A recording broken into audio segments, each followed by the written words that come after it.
Muy feliz sábado para todos. Voy a acomodarme un poquito acá. Ustedes vieron que cambian los formatos, pero el machete sigue estando. Hace poquito tiempo me pasó algo curioso que pasa solo una vez en la vida, al menos en mi vida. Cumplí 28 años. Y cuando me pasó eso, empecé a mirar un poquito para atrás. Y empecé a mirar un poco, empecé a analizar un poco, y me di cuenta de algo complicado. Me di cuenta de que en 27 años y monedas, en mi vida, Dios nunca había sido un plan A. Me di cuenta de que había sido un plan B de a ratos, y de a ratos no había sido ni siquiera eso. Había estado guardado en algún cajón y sabía que estaba ahí, pero seguía guardado. Pero también me di cuenta de otra cosa. Me di cuenta de que en todos esos años nunca había dejado de buscar. Y me di cuenta que de alguna manera yo era un buscador.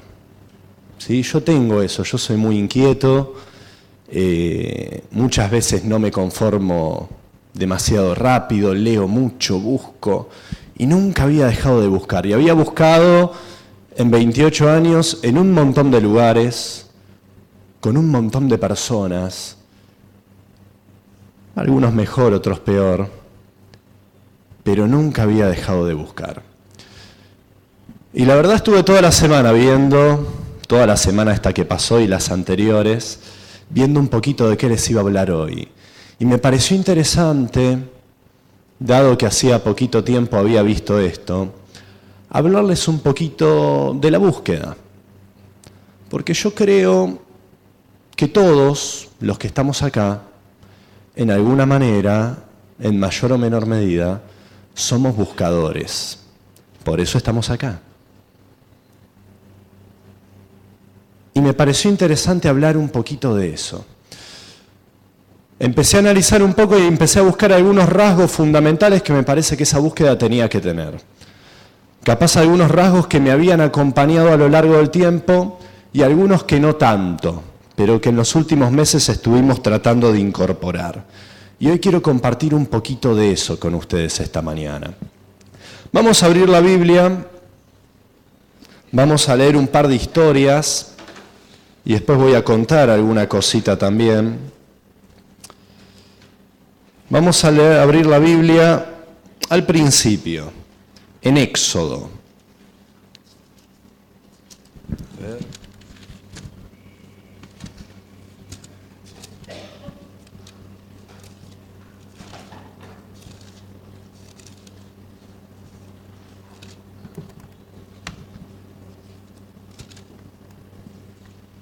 En Éxodo 2, versículo 5, el 5 al 10. Una historia conocida. Hoy vamos a repasar algunas historias conocidas. Pero me parecen interesantes porque cada una tiene algún rasgo de esta búsqueda. Éxodo 2, 5 y por ahora vamos hasta el 10. Y habla de Moisés, ¿no? Y está hablando del nacimiento de Moisés. Y ustedes saben lo que pasó, ¿no? Cuando nace Moisés, nace en un contexto complicado. Los hijos varones de los hebreos estaban destinados a morir. Y para salvarlo su madre hace algo, ¿no? Y la hija de Faraón descendió a lavarse al río y paseándose sus doncellas por la ribera, vio ella la arquilla en el carrizal y envió una criada suya que lo tomase. Vio la canasta y cuando la abrió, vio al niño.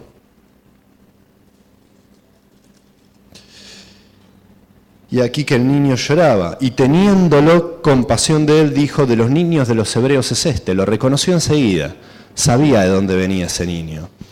Entonces su hermana dijo a la hija de Faraón, la hermana del niño, iré a llamarte una nodriza de las hebreas para que te críe este niño. Y la hija de Faraón respondió, ve. Entonces la doncella llamó justamente a la madre del niño, la cual dijo a la hija de Faraón, lleva este niño y críamelo, y yo te lo pagaré. Y la mujer lo tomó y lo crió. Y cuando el niño creció, ella lo trajo a la hija del Faraón, la cual lo prohijó y le puso por nombre Moisés, porque de las aguas lo saqué. Y a mí me parece interesante, porque Moisés no llegó en condiciones normales a esta experiencia que es la vida, ¿no? Él llegó con una carga terrible, que era cumplir un propósito enorme. Y hablo de carga porque a veces cuando venimos, o a veces los propósitos, tienen ese peso, ¿no? A veces son responsabilidades grandes, y él llega con esa responsabilidad enorme. Y hay una característica fundamental que es interesantísima. Si él va a llegar a ser liberador de un pueblo, lo lógico tenía que ser que él viva entre el pueblo. Y sin embargo, cuando nace, uno de los primeros elementos que caracteriza la vida de Moisés es que es arrancado del pueblo al cual él debe liberar. Una de las primeras acciones de la vida de Moisés tiene que ver con que los padres lo tienen que dejar a la voluntad de Dios en un río. Y es interesante porque por primera vez en la vida de Moisés vemos un momento en el que parecería ser que la voluntad de Dios apunta en una dirección, pero que todos los eventos que suceden apuntan en otra. Pero es más interesante todavía, porque la voluntad de Dios finalmente se cumple, porque lo encuentra la hija de Faraón. ¿Y dónde termina Moisés? En la casa de su madre, que es exactamente el lugar desde el cual se desarraigó. Y la Biblia no explica exactamente cuánto, pero él evidentemente vive un tiempo y se instruye en la casa de su madre. Y después va a la corte de Faraón. Y es bárbaro porque Moisés tiene una educación dual. Él por un lado va a estar educado con el pueblo que debe liberar y por el otro lado va a estar educado por el pueblo del cual debe liberar a su pueblo. Lo cual es interesantísimo, es una característica que después también vamos a ver en Pablo, ¿no? Una persona que pertenece culturalmente a un contexto, religiosamente a otro y cívicamente a otro. Pero es interesantísimo ¿por qué? Porque en este cumplimiento del propósito que tiene Moisés, yo hace un rato hablé de propósito y hablé de responsabilidad. Todo propósito implica una responsabilidad y toda responsabilidad que implica una preparación. Para que Moisés cumpla el propósito que Dios tiene para él, Moisés tiene que estar preparado. Y la realidad es que no venimos preparados de fábrica. Entonces, una de las primeras características que tiene la vida de Moisés es que si él debe liberar a un pueblo de otro, debe conocerlos a ambos.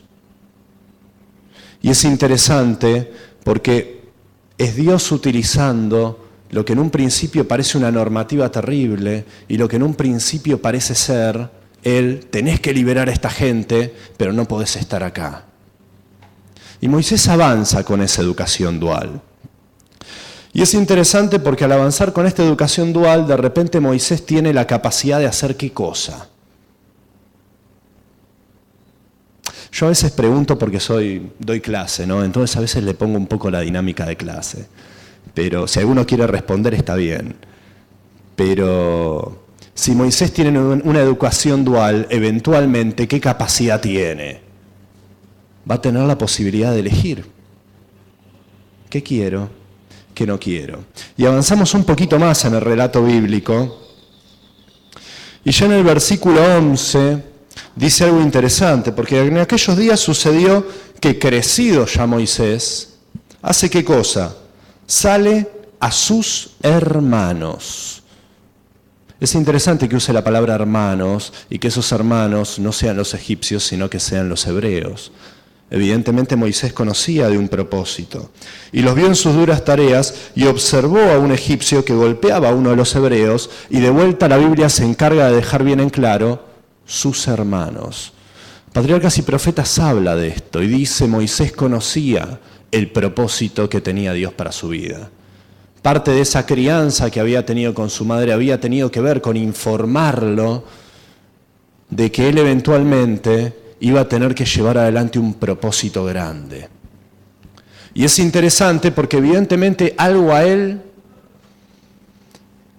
uno no tiene la capacidad de estar en la mente, ¿no?, de estas personas, pero evidentemente él salía, él recorría, él quería ver un poco de qué se trataba y sentía empatía con los que ya reconocía como sus hermanos. Y en medio de esa empatía él ve una escena, y él ve a un egipcio que le está pegando a un hebreo y que lo está haciendo evidentemente de manera excesiva. Entonces miró a todas partes, dice el 12, y viendo que no parecía nadie, mató al egipcio y le escondió en la arena. A ver, voy a marcar. Y esto a mí me parece interesantísimo, porque Moisés sale de su casa, Moisés tiene un propósito, tiene una educación dual, tiene la posibilidad de elegir y aparentemente ha elegido a sus hermanos como los hebreos. Y si él tiene un propósito, ¿él qué es de los hebreos? El liberador de los hebreos. Y él de repente se encuentra con un hebreo que ¿qué está haciendo? Está sufriendo la opresión de su amo egipcio. ¿Y él qué hace con ese hebreo? De alguna manera lo libera. ¿Pero de qué manera lo libera? De la manera... De hecho, lo mata con qué cosa. Y es interesante esa imagen que usa la Biblia. ¿Con qué lo mata? Con sus propias manos lo mata.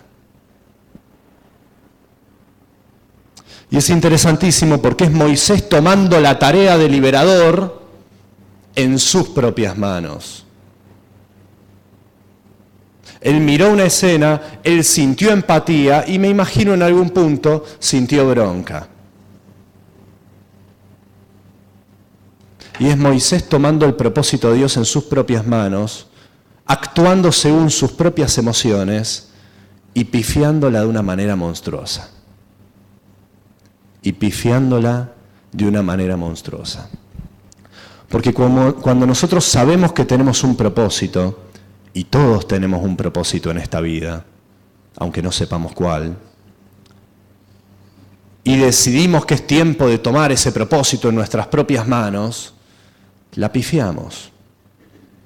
Y Moisés la pifia. Y cuando Moisés la pifia, ¿cuál es el resultado? Sigue adelante. Al día siguiente salió y vio a 2 hebreos que reñían, entonces dijo al que maltrataba al otro: ¿por qué golpeas a tu prójimo? Y él respondió: ¿quién te ha puesto a ti por príncipe y juez sobre nosotros? ¿Piensas matarme como mataste al egipcio? Entonces Moisés tuvo miedo y dijo: ciertamente esto se descubrió.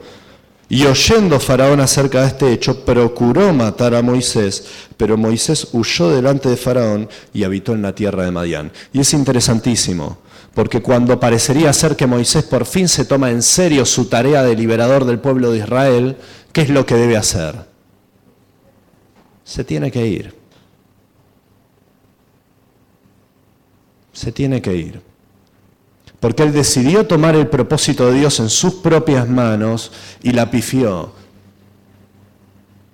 Y cuando decidimos tomar el propósito de Dios en nuestras propias manos y la pifiamos, hay veces que tenemos que entender que quizás todavía no estamos del todo preparados.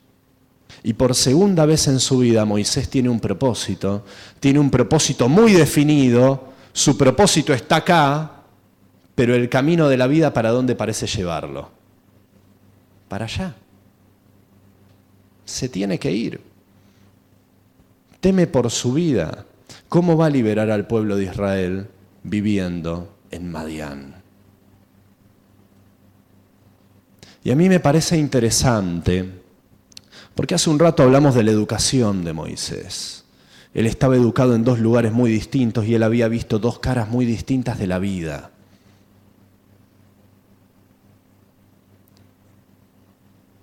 No sabemos qué hubiera pasado si. Esa es una pregunta que a los historiadores no nos gusta. Hay uno ahí en Canal Encuentro que hace qué hubiera pasado si no le crean. No nos gusta esa pregunta. No lo sabemos qué hubiera pasado si Moisés hubiese tomado otro curso de acción. Pero que había otras posibilidades, sin duda que las había, por más de que no conozcamos cuáles eran. Él tenía una gran educación y él tenía una gran cantidad de posibilidades a su disposición. ¿Que el camino de la liberación podría haber sido otro? Probablemente podría haber sido otro. Pero él decidió tomar ese camino en sus propias manos y se tiene que ir al desierto a criar ovejas, quien en algún momento había dirigido los ejércitos de Egipto. Y es interesantísimo eso, porque de repente nos encontramos con un Moisés que no está preparado para llevar todavía adelante el propósito que Dios tiene para él. Y cuando no estamos preparados para llevar adelante todavía el propósito que Dios tiene para nosotros, ¿cuál es la primera palabra que muchas veces viene y que nos enseña? La palabra humildad. Y Moisés se tiene que ir del lugar donde está a criar ovejas, al medio de la nada, quien va a ser liberador de un pueblo y príncipe de otro, al medio de la nada, porque todavía tiene que entender que matar a un egipcio no era el camino de la liberación. El propósito era para su vida, sí, pero él no iba a llevar adelante ese propósito. Él iba a ser un instrumento. Y todavía a Moisés le costaba entender eso. A mí me impresionó mucho porque nosotros hablábamos acerca de la cuestión de la búsqueda y los distintos elementos que puede conllevar esta búsqueda. Y a mí me parece interesante la historia de Moisés. En el Antiguo Testamento hay un montón de estas historias. Le pasa a Abraham, le pasa a Jacob, le pasa a un montón de personajes. Yo elegí esta porque justo la otra semana leí de esto. Pero es interesante porque en esta búsqueda, una de las primeras características tiene que ver, y yo anoté la palabra constancia. No sé si es la más adecuada, pero vamos a tratar de explicarla un poco. ¿Por qué hablo de constancia, no? Esa cuestión de persistir en el tiempo a pesar de. Evidentemente Moisés sabía desde muy temprana edad que su vida tenía un propósito y hasta probablemente tenía la suerte que muchos no tienen de saber cuál era ese propósito. Incluso intentó llevar adelante ese propósito, incapaz. Y es terrible porque cuando uno sabe cuál es el propósito y trata de llevarlo adelante y las cosas no salen bien, es un problema porque se suponía que todo iba a salir bien. Y de repente te encontrás con que te tenés que ir. Y yo noté la palabra constancia, porque muchas veces cuando intentamos llevar adelante un propósito, cuando intentamos llevar adelante, aunque sea la búsqueda de ese propósito, hay muchas cosas que no salen bien. Y eso no es lo peor de todo. Lo peor de todo es que hay muchas cosas que se supone que deberían salir bien y no salen bien. Y al final voy a hablar un poquito de eso. Vamos a contar alguna experiencia personal. ¿Qué pasa cuando se supone que todo debería andar bien y no anda bien? Si yo hice esto, si hice aquello, si estoy poniéndole garra para que esto salga y de repente no sale. Y capaz es Dios que te está diciendo, mira, tenés que esperar un poquito, esta no es la manera de llevar adelante el propósito. Y todavía necesitas prepararte un poco. Y muchas veces las pruebas tienen esa característica. Las pruebas son formativas del carácter. Es interesante eso, ¿no? Es interesante eso, pero quien tiene la capacidad de atravesar ese momento de dificultad, no solamente es una lección de humildad en la cual aprendemos que nuestra fuerza no es suficiente para. Además de ser una lección de humildad, Dios nos pide un poco más que humildad. Nos pide humildad y también nos pide paciencia. Porque si vos en esa humildad podés esperar y podés esperar con fe, probablemente te estás preparando, estás aprendiendo algo importante y estás moldeando tu carácter. Yo con la historia de Moisés no voy a avanzar mucho más desde el relato bíblico, pero es interesante todo lo que sucede después. De la misma manera que en algún momento su alrededor marca que él se tiene que ir, Dios, ¿qué hace? Lo va a buscar y lo llama.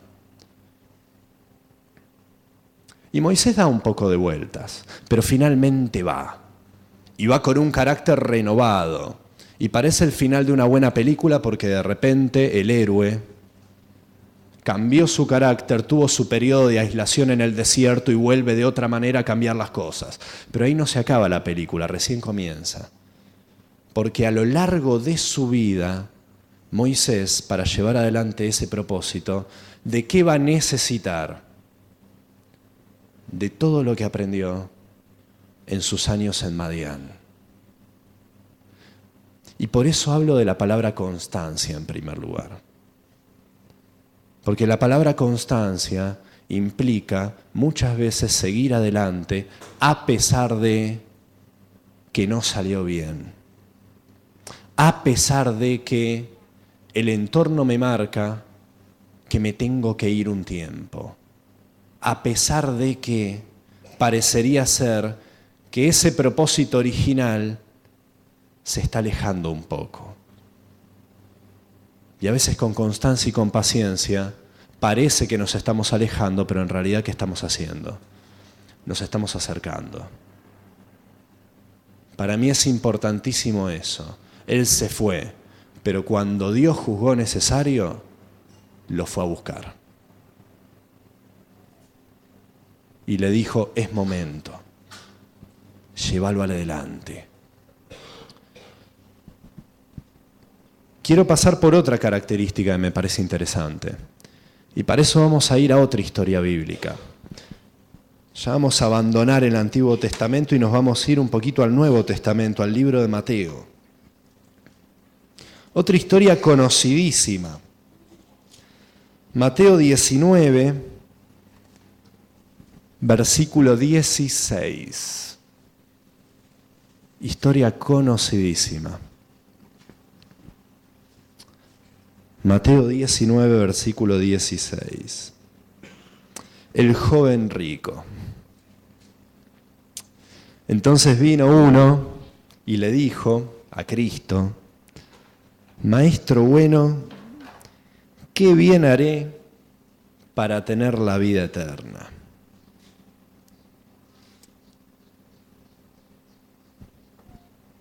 Y se empieza a dar un diálogo, ¿no? Él le dijo, ¿por qué me llamas bueno? Ninguno hay bueno sino uno, Dios. Mas si quieres entrar en la vida, guarda los mandamientos. Y el joven le dice, ¿cuáles? No matarás, no adulterarás, no hurtarás, no dirás falso testimonio. Honra a tu padre y a tu madre y amarás a tu prójimo como a ti mismo. Y el joven le dijo, todo esto lo he guardado desde mi juventud.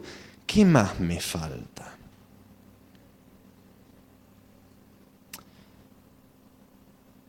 Y para mí es interesantísimo este encuentro. Es interesantísimo este encuentro, es interesantísimo el diálogo. Y una de las cosas más interesantes es la primera pregunta que hace el joven rico. Porque él pregunta dos cosas fundamentales. ¿Qué haré? Él habla de hacer. Y en segundo lugar pregunta por un resultado. ¿Qué tengo que hacer para llegar a determinado resultado? Pregunta el joven rico.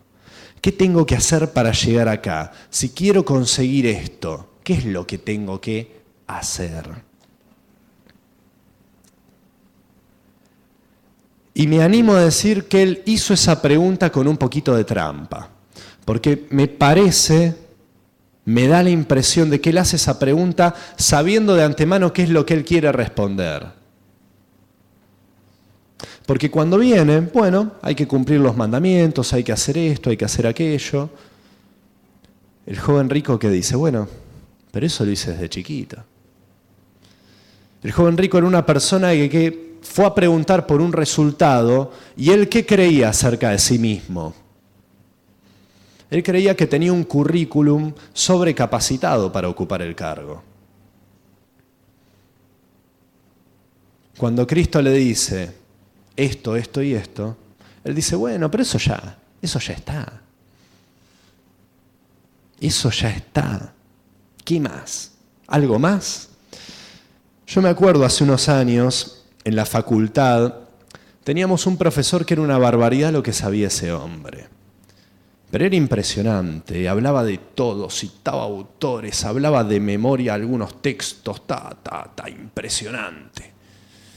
Y un compañero,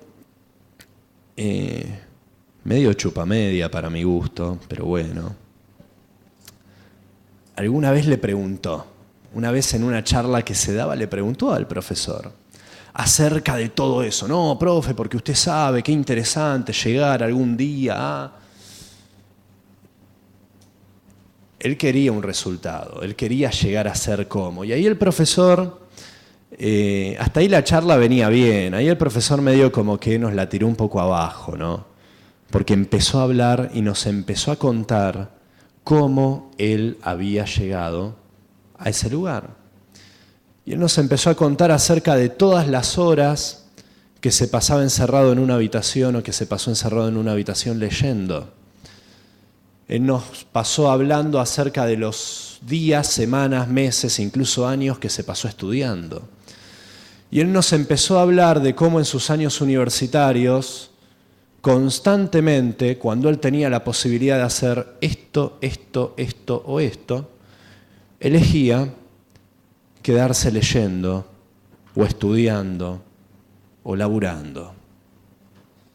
Y nos empezó a contar de todas las cosas de las que él se tuvo que privar en la vida para poder llegar a. Y a mí me pareció interesantísimo, porque a la medida de que este profesor nos contaba todo lo que implicaba llevar adelante una carrera como la que él estaba llevando adelante, las caras de muchos de los alumnos cambiaban. Y ahí vos te dabas cuenta de cuál estaba dispuesto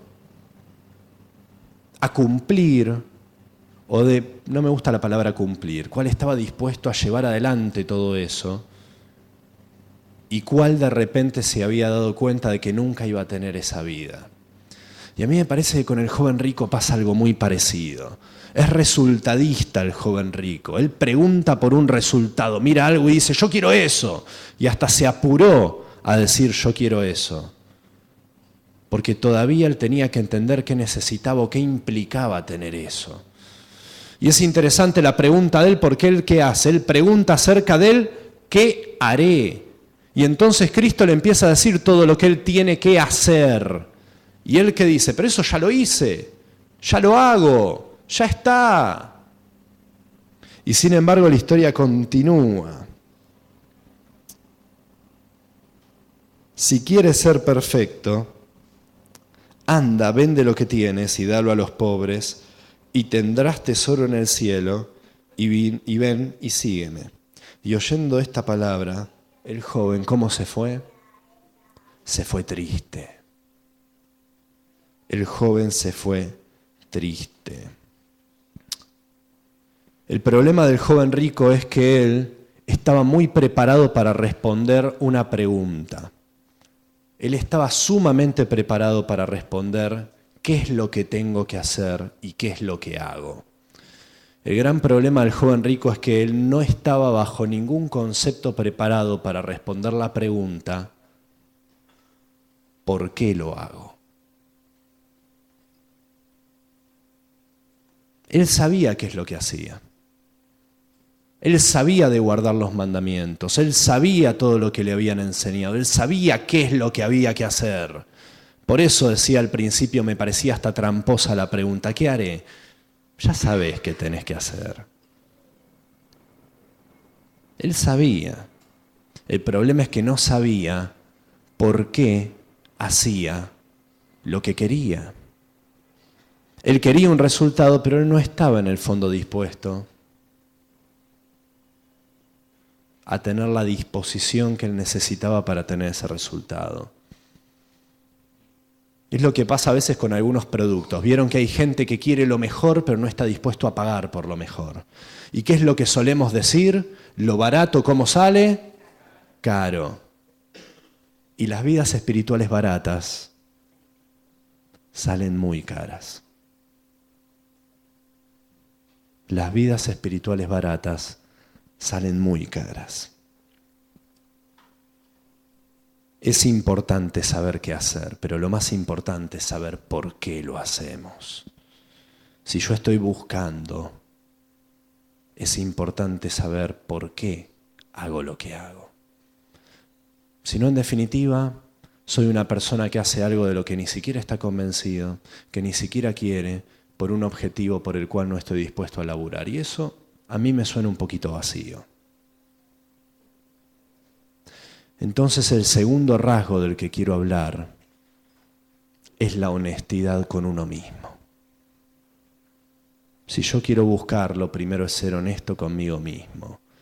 Y suena sencillo, pero créanme, no es sencillo. Saber por qué hago lo que hago. Preguntarme qué es lo que me motiva todos los días. ¿Cuál es la fuerza motora de lo que hago? ¿Cuál es la fuerza motora de estar hoy acá a la mañana? Eso también hay que preguntárselo. ¿Por qué hago lo que hago? ¿Qué es lo que motiva esa búsqueda? El segundo rasgo es la honestidad con nosotros mismos.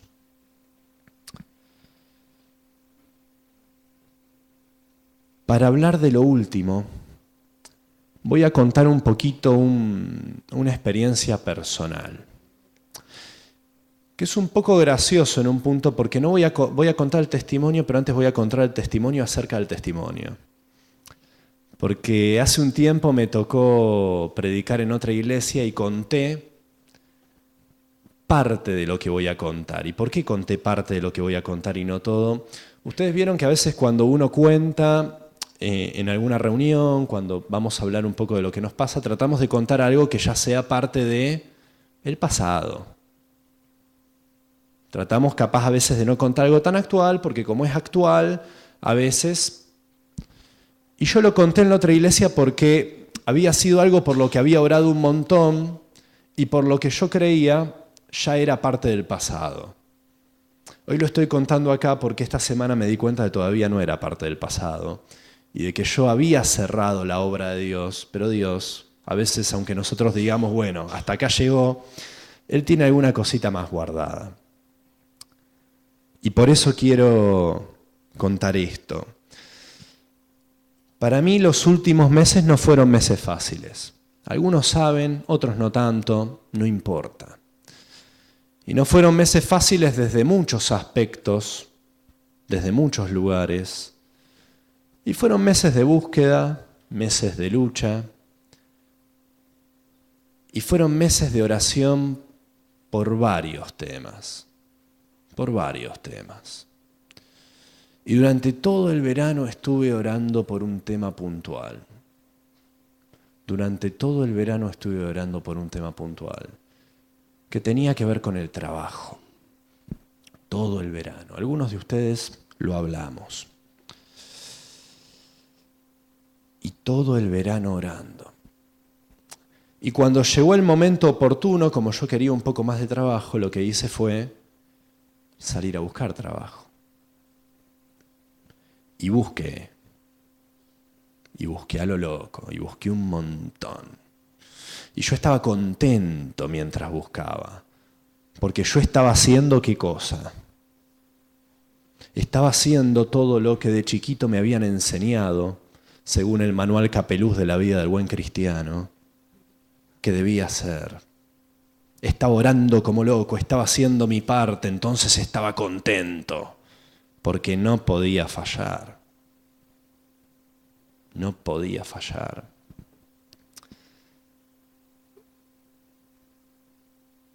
Y busqué a lo pavote. Y después de buscar, había más o menos un periodo de 2 semanas en donde el teléfono tenía que empezar a sonar. Y el teléfono iba a sonar, porque yo había hecho todo lo que tenía que hacer. No había manera de que el teléfono no suene. Evidentemente, había manera de que el teléfono no suene. Porque empezaron a pasar esas 2 semanas y el teléfono no sonaba. Y no sonaba. Y no sonaba. Y pasa la primera semana y uno dice, bueno, no pasa nada. Le estamos poniendo un poco de suspenso. Y el teléfono no sonaba. Y pasa la segunda semana y sobre el final de la segunda semana no suena el teléfono, sino que en el lugar que actualmente trabajo me hacen una oferta de extender alguna cosita. Yo por supuesto la acepté, pero era una oferta, era algo un poquito distinto, se pagaba distinto, ayudaba, aparentemente no solucionaba, era como un, bueno, algo ligamos, gracias Dios, pero tiene sabor a poco. A una vez les pasó eso, recibir algo y decir, che, pero yo para dar estas horas, ¿me van a pagar o tengo que pagar yo?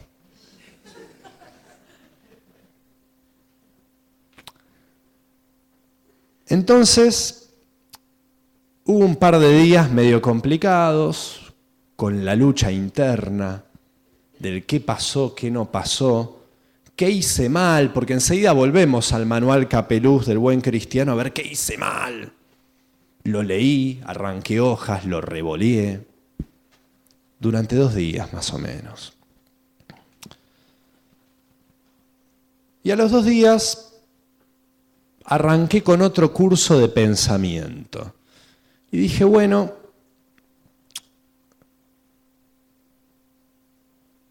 empecé a hacer un balance. Yo no soy muy amigo de los balances, pero bueno, evidentemente era un momento de desesperación. Entonces, cuando nos desesperamos, hacemos todo lo que habitualmente no hacemos en situaciones normales. Y empecé a hacer un balance. Y dije, bueno, esto que ligué, ¿en qué me suma? ¿En qué me resta? ¿En qué me modifica? Y empecé a hacer cuentas. Bueno, ¿me va a ayudar a crecer humanamente? Sí, me va a ayudar a crecer humanamente, bien. ¿Me va a ayudar a crecer espiritualmente? Me va a ayudar a crecer espiritualmente, bien. ¿Me va a ayudar a esto? Sí, bueno, está bueno por esto, está bueno por aquello. ¿En qué no me ayuda? Y había un solo motivo en el cual no me ayudaba, pero era terrible ese motivo. Y era el motivo económico. Entonces, ¿qué me dijo mi cabeza? ¿Qué curso de acción tomé? Y dije, bueno, evidentemente, este año, el plan de Dios para mi vida no era que me desarrolle en lo económico. Evidentemente, el plan de Dios era otro. Y reflexioné hasta un poco acerca de cómo nos preocupamos tanto por lo material, acerca de cómo me sirvió verdaderamente porque dije, bueno, la verdad, uno se está rompiendo la cabeza por un solo tema y hay tantos otros aspectos donde puede salir beneficiado. Y lo pensé durante un tiempo. Hasta ahí fue el testimonio que conté en la otra iglesia. Yo pensaba que estaba cerrado. Yo pensaba que estaba clausurado. Y honestamente fue un tema por el cual yo dejé de orar. ¿Por qué seguir orando? Sí, ya había recibido mi respuesta. Ya estaba cerrado el tema. Ya no había más posibilidades. ¿Por qué seguir orando por eso?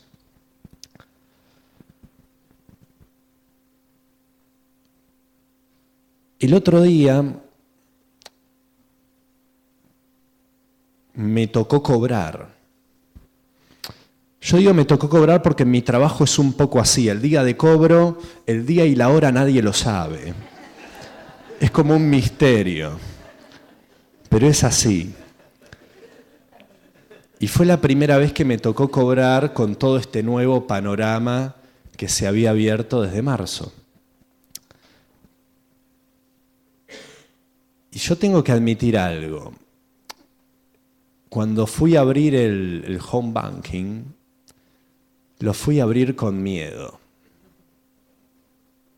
Tenía miedo de poner mi clave y de apretar el enter, porque yo, a pesar de él, tenía una expectativa. Yo cobraba acá. Yo esperaba, por favor, Señor, llegar acá. Porque si llegaba acá, la vida era un poquito más sencilla. Y entré con miedo. Porque si no llegaba hasta ahí, ¿qué problema? Y cuando entré al home banking, ustedes miren qué complicados que somos los seres humanos, porque me asaltó un solo pensamiento y uno solo. Esto está mal. Esto está mal, dije. Alguien metió mal el dedo, alguien tenía que poner un 1 y puso un 9, no sé, esto está mal. Yo cobraba acá, necesitaba cobrar acá y de repente estaba cobrando acá. Y ahí fue cuando dije, qué pavote que dejé de pedir y qué pavote que pensé que la solución que estaba buscando venía por este lado, porque el plan de Dios era que la solución venga por este otro. Y era una solución que me cerraba mucho más desde muchos costados, porque ahora no solamente tenía toda la columna de cuestiones positivas, sino que la única cosa negativa que tenía, ¿qué podía hacer? La podía adherir a la columna de factores positivos. Y es terrible porque a veces nosotros mismos le ponemos un alto a la forma en la que Dios obra. Y a veces nosotros mismos decimos, bueno, oré, cumplí, evidentemente esto es todo, muchas gracias, y vamos a otra cosa. Y Dios mientras sigue laburando. Entonces el tercer elemento fundamental de la búsqueda, ¿cuál les parece que es? La fe. Es la fe. Toda búsqueda tiene que ver con eso. Con la fe. Yo no sé si perdí la fe, pero en un momento interpreté que ya se podía poner un punto y terminar con eso. Dios seguía. Dios seguía. Y en el medio me enseñó algunas cosas acerca de lo que es importante y lo que no es importante. Para mí me pareció justamente importante hablar de esta cuestión, ¿no? La búsqueda personal. Como dije al principio, me parece que todos somos buscadores. Me parece que yo conozco las realidades de algunos, no conozco las realidades de todos, pero me parece que todos de alguna u otra manera estamos buscando. Y a mí me parece que estos tres rasgos, la constancia, la honestidad con uno mismo y la fe, son fundamentales. Alguno de repente puede pensar en algún otro, sin lugar a dudas. Puede separar a alguno de los que yo les presenté. Estos son los míos y no son los únicos, sin lugar a dudas. Pero me parece interesantísimo caracterizar nuestra búsqueda desde ese lugar. Porque si buscamos desde ese lugar, llegamos. A veces un poquito más, a veces un poquito menos. Depende mucho de nosotros. ¿Cuánto decidimos tomar las cuestiones de Dios en nuestras propias manos? Y me parece interesante, yo anoté una serie de promesas, unas poquitas nomás, pero que me parecieron interesantes y aparecen en la Biblia. Ezequiel 11, 19 y 20. Todo aquel que busca, busca porque espera generar un cambio. Yo les dije hace un tiempo, me puse a pensar, miré hacia el pasado y me di cuenta que durante 27 años y monedas, Dios en mi vida no había sido un plan A. Y todo el que busca, busca porque eventualmente quiere un cambio. Y empecé a buscar una serie de versículos que hablan de ese cambio. Ezequiel 11, 19 y 20, y les daré un corazón y un espíritu, dice Ezequiel. Y un espíritu nuevo pondré dentro de ellos, y quitaré el corazón de piedra de en medio de la carne, y les daré un corazón de carne. Para que anden en mis ordenanzas, guarden mis decretos, y los cumplan, y esta es la mejor parte, y me sean por pueblo, y yo sea ellos por Dios. Una promesa genial, el cambio de corazón, el cambio de espíritu, para que vos lo puedas reconocer como Dios y ser parte del pueblo. Isaías 1:18, venid luego, dice Jehová, y estemos a cuenta. Si vuestros pecados fueren como la grana, ¿qué voy a hacer yo? Como la nieve serán emblanquecidos. Si fueren rojos como el carmesí, vendrán a ser como blanca lana. Otra promesa, otro fin de búsqueda, otro cambio para que lo que no es plan B y ni siquiera C se pueda convertir en un plan A. Apocalipsis 3:20, conocidísimo. He aquí yo estoy a la puerta y llamo, si alguno oye mi voz y abre la puerta, entraré a él, cenaré con él y él conmigo.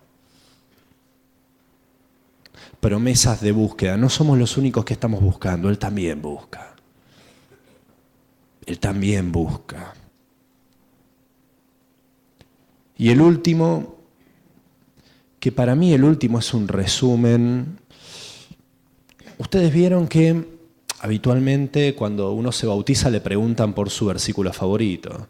Yo durante muchos años dije no tengo y por lo tanto recurrí al famoso Filipenses 4:13. Pero si hoy por hoy me preguntaran, yo creo que sería este. Porque me parece que resume de una manera impresionante todo lo que es esto, la vida misma, y la vida misma del cristiano y de la búsqueda del cristiano. Es impresionante porque hablamos de la búsqueda del cristiano y probablemente no hablamos de uno de los buscadores más importantes del cristianismo y un cristiano fenomenal como fue Pablo. No hablamos de él, pero lo dejamos para el final a Pablo.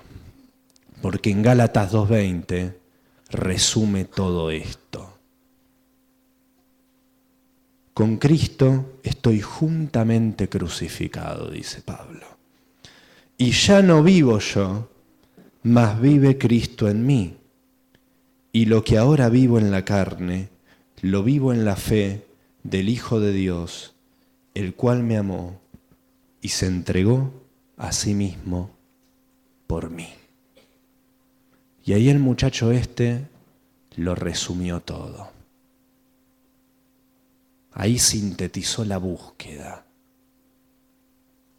el punto de llegada. Yo quiero creer que si empecé diciéndoles que durante muchos años todo esto no tuvo parte de un plan A, y hoy puedo estar acá diciéndoles todo esto, es porque de alguna manera esa búsqueda rindió parte de sus frutos y algo cambió.